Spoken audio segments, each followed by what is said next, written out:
This week on the Racer X Show, Stewart rides, but it's not the weekend he was hoping for. Teammates duke it out for race wins and valuable points as we approach the halfway point of the Pro Moto season. The Flat Track Championship was roosted and pelted in Lima, Ohio, and race action was smoking hot. Superbike shootout in NorCal for what turned out to be a tank slapper of a time. And the high-flying Pro ATVs were way up. In Minnesota, that is. We have that. So take a seat and enjoy the show.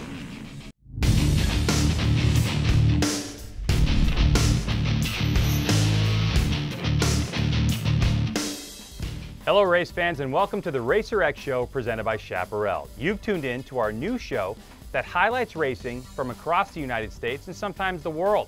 Motocross, road racing, off-road, dirt track stuff. We'll show you Pro ATV, GNCC. Basically, if we can get some decent video of the event, we'll try to showcase it right here on the show. And yes, we are in the middle of the Racer Productions offices in Morgantown, West Virginia. Not a studio where there's nothing else going on. This is like a room in the middle of the offices. And there is all kinds of great stuff going on. And of course, I find some really cool stuff laying around like this Ricky Carmichael helmet and Hurricane Bob Hanna. It is pretty awesome, like this show. So let's not delay any longer. Let's get right into it. The Racer X Show with Greg White is being presented by Chaparral Motorsports. Visit Chaparral Motorsports online at chapmoto.com. We'll kick you off with Pro Motocross. Last week we mentioned that James Stewart was in a bit of hot water over his positive drug test performed by WADA. He's on provisional suspension. And we left an open question if he would take the gate at the Pro Motocross race. Well, he did, so that answers that. But with the last race in June taking place in Blountville, Tennessee, more attention is being paid to the factory KTM stars of Ken Roczen and Ryan Dungey. And they didn't disappoint. Pro Motocross highlights right now. So off we go to the Red Bull Tennessee National from Muddy Creek. Man, I love that name. A great crowd and decent weather for the race. A unique perspective from Toyota Yamaha JGR rider Josh Grant's helmet cam. So we get a first-hand look at a pileup which claimed James Stewart, Chad Reed, and many more. Red Bull KTM's Ken Roczen had the lead, but tipped over, getting stuck under his bike for a little while, kicking and clawing his way back up. With Eli Tomac out front, Team Honda muscle milked number 41 Trey Kennard third, deep in a rut, goes down, allows Roczen to go by. So now, number 5, Red Bull KTM's Ryan Dungey is chasing down number 3 Tomac on the Geico Honda. Squares up the corner, soaks up the energy from the jump to stay low, bombs the whoops, and away he goes. That would be that. The Moto 1 win to the two-time 450 Moto champ. Dungey over Roczen. Stewart was able to recover from the early pileup to finish 5th. Weston Pike in 10th. He'd have a much better race in Moto 2. When the gate dropped and the mad dash for Turn 1 was over, a marquee rider, Yoshimura Suzuki's James Stewart, was down and got going dead last. Dungey was out front, but it's time to unleash the hounds, or let the KTM riders battle it out, whichever, as Roczen blasts by Dungey for the lead. But Ryan's a fighter, and side by side they go, but Roczen with better momentum through the rollers. But we head back to keep an eye on Stewart's progress. Here, a cross thread that could have gone horribly wrong. Holding his side for a second, that one looked like it hurt. But for Roczen, the Moto win, the 2-1, and the overall. Flip-flop for the top. Roczen over Dungey. Tomac and Kennard stay 3 and 4, but Pike with a solid 5th in Moto 2. But the winner gets to talk to the camera. Felt good out there. Got a good start, good battle with Ryan. Had a close call like 2 laps to go out here and lost a bit of time, but made it happen. The Red Bull KTMs dominate at Muddy Creek. And on this weekend, going 3 for 3 will get you 3rd, for Eli Tomac anyway. Andrew Short goes 6-8, notching him 5th overall. Again with the KTM on top. So far for Roczen, nothing but podium overalls, 4 wins, 5 second places, and a solo 3rd. That'll get you 230 points. Stewart with a big slip in the tally. Kennard is close now. On to the 250s, and seriously, how big is that gate? I can tell you, it's full of a lot of hungry riders, all trying to get through in a good position and cleanly. But not true for Jeremy Martin, your points leader. The Yamalube Yamaha Star Racing rider went down. He's number 19, right there in the middle. In Massachusetts, we call that a wicked bama. When Martin got rolling, he was on a charge. Here going by number 71, Zach Bell. That looked kind of close. So to the live helmet cam we go. Good job by the Geico Honda rider to keep it clean. Up front, number 37, Cooper Webb, on his Yamalube Star Racing Yamaha YZ, was able to get by Christophe Pourcel, who was having some struggles on his Valley Yamaha. Webb was on a tear. More on that.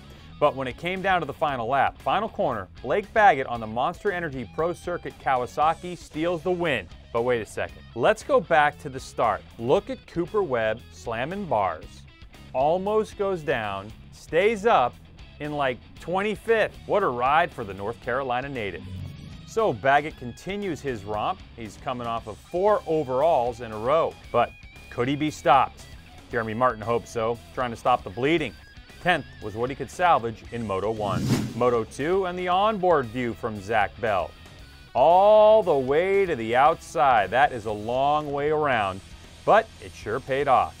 When the mud settled, Bell sifted himself out in 6th-ish. But up front, it was Pourcel with the early jump, but this time, no start drama for Webb. And Mini Cooper 175, as he's known on Twitter, was en fuego. He just looked like he was on a mission to take home the gold. In football, we call that a goal. Yeah, I did that. Moto 2 results confirm Webb on top. Bogle able to beat Baggett. Points leader Martin.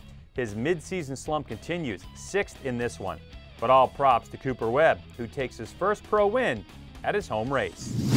I'm on cloud 9. I'm not gonna lie. I was beating myself up when I got past on the last turn, but to do it in front of my home race, man, I could hear these guys every lap. You know, North Carolina, baby. So happy for Webb, 2-1 for his first overall. Eyes are sharply fixed on the 10-6 by series leader Jeremy Martin. If Martin continues this streak, things could change in a heartbeat for the championship. Martin has a slimming lead over Webb, but Webb is closing down, only outriding his teammate twice all season, those being the last 2 meetings. And never count out Blake Baggett. This is exciting stuff. At the Monster Energy Mammoth Mountain Motocross, the women's MX were racing it up on Sunday, with Mackenzie Tricker taking a 1-1 on her Yamaha, followed by a strong 2-2 performance from Marissa Markelin. Lauren Woods just missing the podium with a 3-6. At the halfway point of the WMX season, it's Tricker who's on top, 197 points in the bag. Only Markelin has her in sight. It's going to be a tall order to topple the Tricker at this point. The 5th round of the AMA Pro Flat Track National Championship to decide the Grand National Champion stopped in Lima, Ohio at the Allen County Fairgrounds for a 4-turn half mile that is hard on equipment because you barely roll off the throttle the entire race. And oh, did I mention that it's done on pea gravel? Yeah, and if you get roosted, it hurts. So finding your own way around is key. A lot of drama in this one. 25 laps around the fairgrounds was scheduled. The fastest time setter was number 7, Sammy Halbert, on the Southeast Harley-Davidson, a host of engine makers wedged into flat track chassis, Triumph, Suzuki Ducati, and Kawasaki, like the EX650 punched out to a 750 of the Villa Esparza Crosley Radio's Brian Smith. But when the light went green, it was 5th place qualifier Jared Mees with the launch. That would last about half a lap, as Halbert, using the cushion up top, was able to blast past the number 9, who was on his Rogers Racing Las Vegas Harley-Davidson, on the 3rd lap. Smith had caught Mees, and like Halbert, was taking a higher line than the 2012 champ. But 25 laps is a long race to leave the throttle wide open. And with a healthy lead, Halbert's engine let go. He'd be black flagged and sent back to the pits. So first by was Brian Smith, that's for P1. Then Mees goes whizzing by, with less than half the race in the books. Now fast forward to 11 left. Mees, taking the tighter inside line, started to give Smith fits. They would crisscross for the lead a few times until Smith just couldn't make the high line work any longer. That would be it for this race. The double checkered flag for the Clio, Michigan resident, his third at Lima, 14th win of his career. So Mies flies the flag for Harley-Davidson in Ohio. Brandon Robinson was able to sneak by Smith to capture second place. The red-hot Kenny Coolbeth cooled his jets a little, taking his Ducati to a solid 15-point finish. Jake Constantine, the last of the top teners. But give Mies the mic.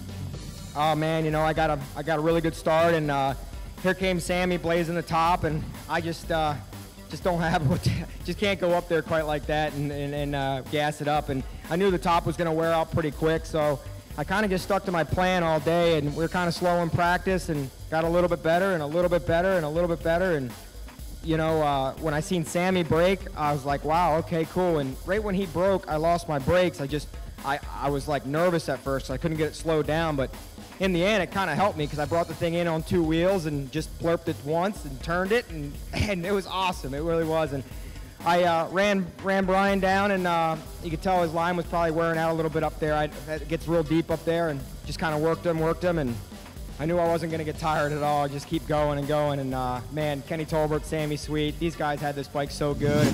In the chase for that illustrious #1 plate, Coolbeth pulled away from Johnson just a smidge.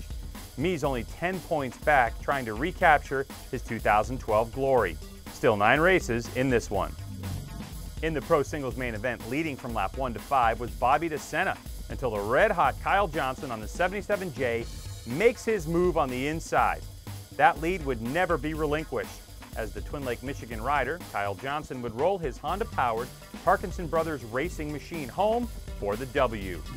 Davis Fisher from Warren, Oregon passed DeSena for second. DeSena saying after the race he was gassed halfway through. Not a bad result for a guy who hasn't been on a bike in 2 years. And speaking of two in a row for our winner. Bobby got off to a great start, and I kind of ran there in second for a couple laps. I got some good drives, kind of figured out some lines that were working good, and was able to get out front and kind of walk away with it. It felt great. After 4, Brandon Wilhelm leads them. Johnson in 4th after his 2 wins in a row. 9 to go in the series of 13. Anything can happen. We now move to 4 wheels and the Mountain Dew AMA Pro Racing ATV MX Championship. A similar format to the Pro Motocross racers, just done with a couple of extra wheels. Even some of the same tracks as the Pro Motocross motorcycle. And the action can be high-flying and some gnarly crashes. 2 15-minute +2 motos define the overall winner on the day. The 6th stop on the championship calendar was Millville, Minnesota's Spring Creek Motocross Park. The last time the series raced here, 2011, and the same winner then, the same winner now. But the top qualifier was JB Racing's Cheerwine Can-Am's Jeffrey Rastrelli. He's number 728. That's good for first gate pick. The first time in his career at this level. But when the race started, it was Josh Upperman on his Baldwin Motorsports Honda who opened it up quickest and best. He was able to take advantage of the hole shot by opening up a bit of a gap on the opening lap. But when the second lap started, it was all number 1 who was on point. That would be Wienen Motorsports Yamaha's Chad Wienen. So far this season, he's been shredding the competition.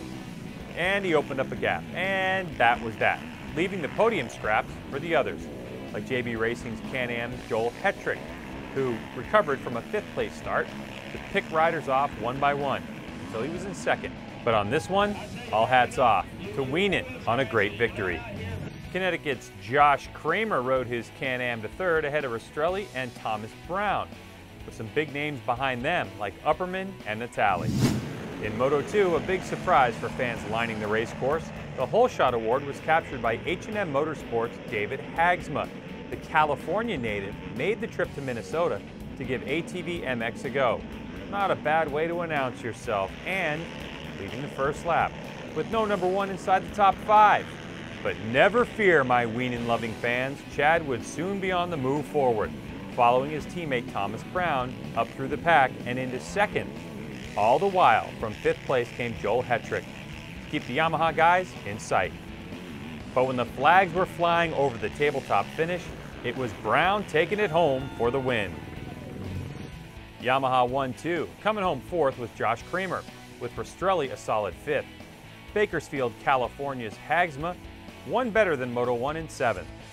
but another overall, his 4th in 6th. Chad Wienen, let's hear from him.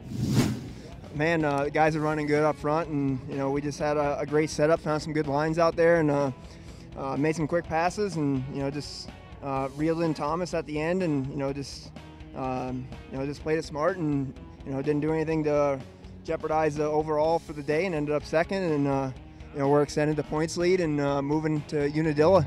Confirmation of my chit-chat, Wienen, Hetrick, and Brown. Brown's win helped keep him on the podium after a strong 3-4 from Kramer. Hagsma heads back to Cali, 8th overall in his first attempt. With only 3 events left in this one, Chad Wienen is looking really strong to repeat or three-peat or something. He's won a lot of stuff over the years and all over the world. It'll be fun to see if anyone can stop this machine. With a field riddled with injury and restricted by travel, the Pro-Am overall was taken by Taylor from Montezuma, Iowa. He took his Honda to a 2-4 for 30 points. Nick Janusa from New Jersey won the first moto but was 6th on the second one. Ronnie Higgerson, 31 points adrift of the competition. But in Pro-Am, we've had 5 winners in 6 events. July 12th is the next one. Can anyone stop Cutler, Illinois' Higgerson from taking the Pro-Am #1? We'll show you right here on the Racer X Show. Last week, we showed you highlights from a one-off 3-race series held out west. It's called the Geico Motorcycle Superbike Shootout, presented by Yamaha. And some big names and teams were in attendance. Monster Energy Graves Yamaha, Yoshimura Suzuki, Factory KTM HMC Racing, and more. Now, the series started in Southern California at Auto Club Speedway, but now we head north for round 2. Sonoma Raceway in wine country, Sonoma, California was the site of the second meeting of these races. We'll start you off with the Race Fuels Pro Superbike class. It was Superbike rookie #2 Cameron Beaubier with the fastest lap in qualifying. He was pumped because he's in his home race. He lives like an hour and a half away. But when the clutches were let out, it was number 11 KTM HMC's Chris Fillmore on the RC8 who got the jump. In tow, Josh Hayes. He's known for winning a few Superbike races. Back in third, Sick Motul Fly Racing's David Anthony, or Aussie Dave as he's known, on a privateer Suzuki. Fillmore's lead would last about 3/4 of the first lap until Hayes, who likes to be off the front, made his move. And what about pole sitter Cameron Beaubier? Well, he had a mediocre start, and it took him about 1/4 of the race to make his move on Fillmore. A few turns later, and Fillmore was trying to keep the leaders in sight. And boom, he goes down. Monster Energy Graves Yamaha's Beaubier laser locked on Hayes' tail section, putting on some pretty forceful pressure. When heading through and out of turn 1, Hayes made a big mistake. His Yamaha R1 bouncing all over the place, but he saved it. For #2 Cameron Beaubier, his first Superbike Shootout win after just missing out in Fontana. Hayes in second place with Yoshimura Suzuki's Martin Cardenas able to pull away from David Anthony. But lots of props to Aussie Dave for a front row start and 4th on the weekend. Fillmore able to pick up his KTM and rip all the way to 6th place. But how about that can? I had a great race. I got off to the start, bad start, and just chipped my way through the pack and was able to pull a little gap at the end. With the FIM point scoring system in place, a second and a win outscores a win and a third by 5 points. Josh Hayes hangs back 9 adrift. With rumors of no attendance from the Yoshimura team, this could be Cameron's to win or lose. We now shift our focus to the DynoJet Pro Sport Bike, where #8 Yamaha Extended Services, Monster Energy Graves Yamaha's Garrett Gerloff was the fastest qualifier. His championship rival Bobby Fong on the latest Triumph, 2nd place. The beginning part of the race saw #50 Fong leading the way from 98 Geico Honda's Jake Zemke and Gerloff. With Fong eking out a slight gap, Gerloff had to get by Zemke and by quickly, but a mistake going into the chicane. On the second attempt, Gerloff made it stick, so he can set his sails for his nemesis. A few laps later, and what seemed to be a very patient #8 makes his move for the lead. His first time leading a Superbike Shootout race.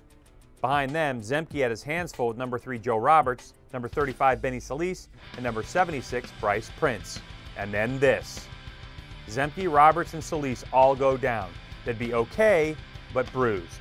Up front, Gerloff had made a few mistakes to let Fong stay within striking distance, but he did enough to take his first win in 3 years. Gerloff, Fong, and how about Bryce Prince, a solid third. You got to put yourself in the position, and he did. And how about this? Garrett Gerloff's first time ever to Sonoma Raceway, one of the toughest road courses in the U.S. I made so many mistakes in that race. It's unbelievable. I was, you know, my adrenaline was super high, and I was just trying to breathe and relax, but I ran through the dirt in the chicane and was waiting for Bobby to pass me so I wouldn't get penalized. And I don't know. I'm just happy to finally win a race. It's been like 3 years or something, so it's pretty sad when I think about it, but just excited to be winning now. So thanks for my whole Yamaha extended service, Monster Energy Graves, Yamaha team, everybody. Just speechless. Thank you. One race remains in this abbreviated championship, and heading into the final round at Miller Motorsports Park, it's all even to top the leaderboard. Fong and Gerloff in a winner-take-all battle, with JD Beach in position if it all goes wrong. And by the way, these races are airing on MAB TV right now, so check out superbikeshootout.com for more information. All right, to the MotoGP World Championship. Now, it's the largest form of motorcycle racing in the world. Established in 1949, MotoGP used to be called Grand Prix and has produced some of the biggest stars in the world. How about Valentino Rossi, for one? And we have 2 Americans that are competing in the series this year. 2006 MotoGP World Champ Nicky Hayden and Colin Edwards from Conroe, Texas. Sometimes these purpose-built machines travel over 200 miles per hour on a straightaway and can carry up to 65 degrees of lean angle in the corners. And they race all over the world. And we're in Holland over the weekend with a record-tying performance from the newest superstar. In the premier class with the same name as the series, MotoGP, it was Spaniard Marc Marquez who took the win. In what was crazy conditions with dry, then wet, then dry, but Marquez has won 8 in a row this season. That hasn't been done since the great Giacomo Agostini in 1971. A great ride for Andrea Dovizioso on a Ducati, his second podium of the year. Well, when you're selfish and collect all the points, a perfect 8 will get you 200. So Marquez leads them. 10 championship races to go. Only Marquez can beat himself now. In the Moto2 class with wet conditions, typical of Assen, it was Australian Anthony West who rode his speed up to a 3-second victory over Maverick Vinales and Mico Kallio. It was West's first win since his first win, coincidentally, at Assen back in 2003. Tito Rabat has a 26-point advantage over Kallio and Vinales, all riders on the Kalex chassis. The lone American racing in Moto2 is Josh Herron. He finished 18th, 3 spots outside a points-paying position. For the second time ever, 2 brothers have taken the top spot in the box during the same MotoGP weekend. Mark's younger brother, Alex, won the Moto3 race over his teammate Alex Rins. Miguel Oliveira on the Mahindra rounds out the top 3. In the points table, Australian Jack Miller on his KTM is still leading despite 2 DNFs in the last 3 races. Finati and Marquez are tied, but Marquez is the one with the hot hand right now. All right, now to some off-road stuff and the National Enduro Series. In the Loose Moose National Enduro in Marquette, Michigan over the weekend, it was Husqvarna Factory Racing's Andrew DeLong who claimed his first win of the season. He won by 1 minute and 4 seconds over FMF KTM Stuart Baylor, with Air Group Racing's Nick Farringer third. The overall picture looks like this. Inglewood, Ohio's Farringer has 6 over the injured Charlie Mullins, who's not raced in the last 2 events. But Andrew DeLong is 7 back and looking strong with 4 events to go. Before we get you out of here and let you celebrate the 4th of July, there's some racing going on this weekend. So get out and check it out. Pro Motocross in Michigan, Buchanan, Michigan to be exact. And round 6, it's the Red Bull Red Bud race, Saturday, July 5th. ProMotocross.com for more. And the AMA Pro Flat Track Series is in Maryland for the Hagerstown Half Mile. Also July 5th, gates open at 4, racing at 8 p.m. AMAProRacing.com has all of that information. All right, if you want to get in touch with us, shoot me an email. It's pretty easy. It's greg@racertv.com. If you want us to put your local races up on the upcoming events calendar, greg@racertv.com. And hey, if you're a motorcycle racer or a fan and you want to stop by the Racer X Show studios on a Tuesday, just let us know. You can come check us out. We're in Morgantown, West Virginia, 80 miles south of Pittsburgh, just off the I-79. Well, that'll do it for show number 2. We certainly hope you enjoyed it. We did. For the fine crew here at the Racer X Show, presented by Chaparral, I'm Greg White. And remember, we are all racing all the time. Bye-bye. See ya. Gotta go. Happy birthday, America.